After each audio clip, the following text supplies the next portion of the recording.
जनतेच्या समस्येच्या बातम्या.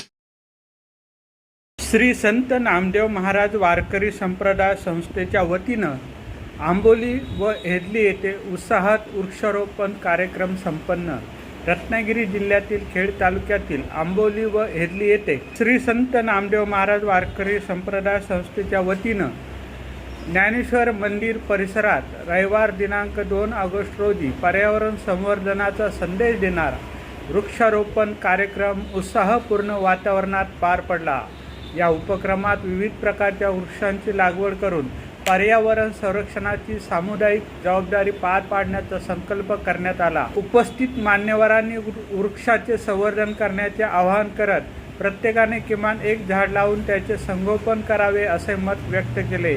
या कार्यक्रमात अभ.प. श्री गणेश महाराज आखाडे अध्यक्ष, अभ.प. श्री सुरेश महाराज कदम, अभ.प. श्री प्रकाश महाराज कदम उपाध्यक्ष, कुमार सचिन सावंत, कुमार ओमकार जाधव, श्री राजेंद्र मोरे, अनिल यादव, ह.भ.प. सौ प्रमिला प्रकाश कदम तसेच संचालक, सभासद आणि ग्रामस्थ मोठ्या संख्येने उपस्थित होते. कार्यक्रम यशस्वी करण्यासाठी सर्व उपस्थितांनी सहकार्य केले. वृक्षारोपणासोबतच वृक्षाचे संगोपन करण्याची शपथ घेऊन पर्यावरण संवर्धनाचा महत्त्वपूर्ण संदेश देण्यात आला. महाराज की जय. संत नामदेव महाराज